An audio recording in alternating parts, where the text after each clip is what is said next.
Bien, bon, aujourd'hui, on va essayer de faire un exercice sur mouvement d'une particule chargée dans un champ magnétique uniforme. Partie numéro 1.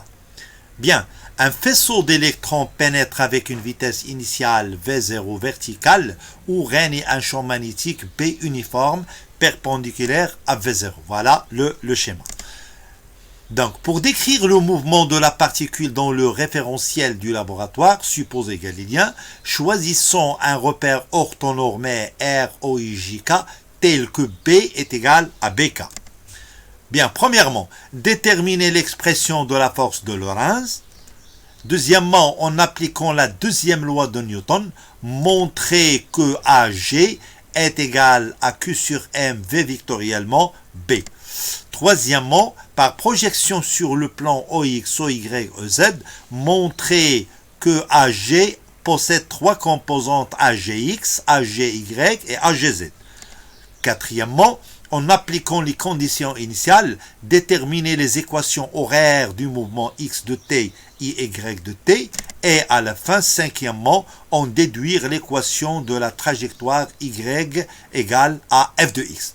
Donc nous, dans cette partie-là, on va essayer de résoudre seulement la question numéro 1 et 2 et 3. Et la question 4 et 5, on va essayer de le voir dans la deuxième partie. Bien, bon, commençons.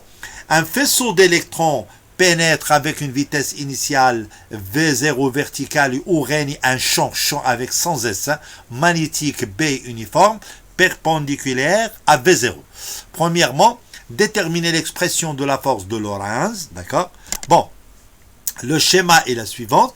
Donc vous aurez ici une charge électrique qui est négatif, il est orienté avec une vitesse V0, d'accord, où règne un champ magnétique B. Et on vous demande de déterminer l'expression de la force de Lorentz. Eh bien, la particule chargée dans un champ magnétique uniforme est soumise à la force de Lorentz, donc telle que F est égal à QV vectoriellement B, avec le QV, B et F. QV, B et F forment ce qu'on appelle ici un trièdre direct, comme X, Y et Z. Bon, qui reste toujours perpendiculaire à la vitesse V, ou bien V0, d'accord? Ensuite, donc F est perpendiculaire au plan contenant B et V, d'où F est normal. Donc le mouvement est plan, il se fait dans le plan perpendiculaire à B. Dans un repère cartésien, l'accélération est donnée par la relation A est égal à AXI plus AYJ. Eh bien, ici, quand vous le voyez, ici, vous aurez la normale, d'accord? Et ici, l'accélération, elle est portée par la normale. Et la force F, la force de Lorentz, elle est portée elle-même par la normale et il est perpendiculaire à V0 et B. Bien. Deuxième question, en appliquant la deuxième loi de Newton, montrer que AG est égal à Q sur MV vectoriellement B.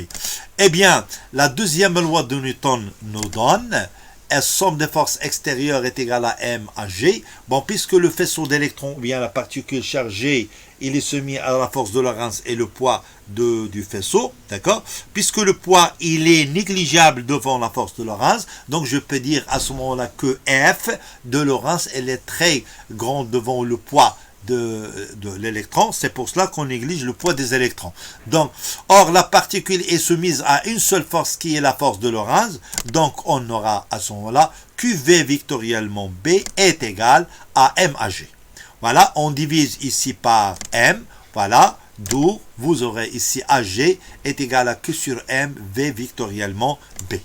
Bien, troisièmement, par projection sur le plan OX, OY, OZ, montrer que AG possède trois composantes, AGX qui est égal à Q, VY, BM sur M, AGY est égal à moins QVXB sur M et AGZ est égal à 0. Bien, ici, comme vous le voyez, c'est un produit qui est vectoriel, comme vous le voyez ici. Donc, vous aurez QV, Q sur MV vectoriellement B égale. Donc, V, il a donné trois composantes, la Vx, la Vy et la Vz. Ça sera Q sur MVx, Q sur MVy, Q sur MVz, vectoriellement B. Donc, B, il a donné une seule composante suivant l'axe DZ. Donc, vous aurez 0, 0, B. Voilà. Donc maintenant, j'aurai deux vecteurs. On va essayer de faire un petit rappel sur le produit vectoriel. Supposons que j'aurai ici A vectoriellement B. Avec A, il admet des composantes AX, AY et Z, telles que A est égal à AXI plus AYJ plus EZK. Et même chose pour le vecteur B, il admet des composantes ici BX, BY et BZ. Maintenant, on va essayer de calculer le produit A vectoriellement B. Bien. Donc, j'aurai à ce moment-là AX, AY, AZ, vectoriellement BX, BY, BZ. Donc, on aura ici à déterminer.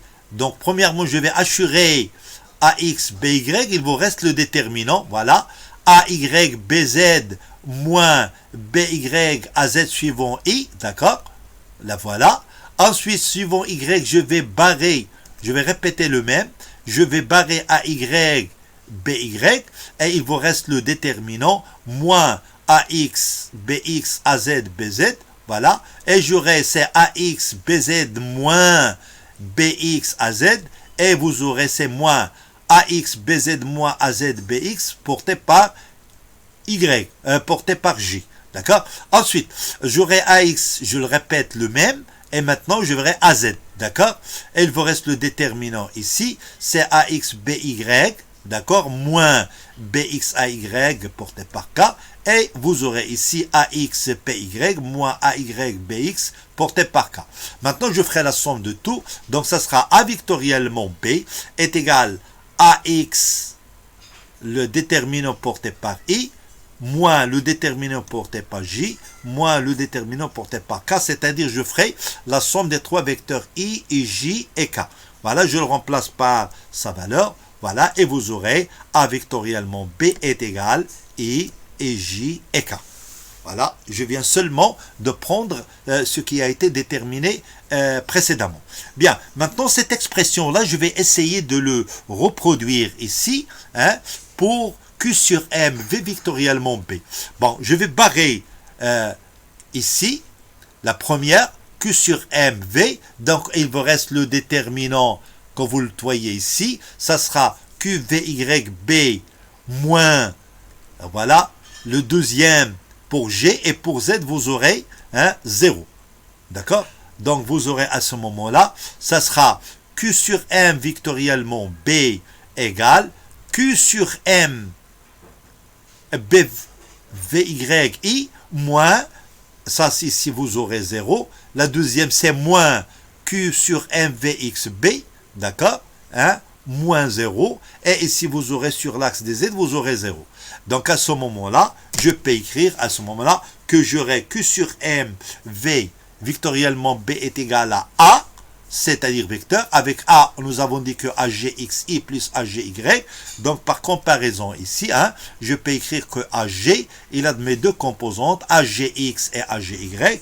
Bien sûr, avec AGX est égal à QB sur M, VY, et QAGY, bien sûr, est égal à moins QB sur M, VX. Bien, bon, maintenant je viens de déterminer les composantes de AGX et AGX, donc on va passer à la deuxième partie maintenant, c'est-à-dire déterminer les équations horaires des mouvements et l'équation de la trajectoire. À bientôt.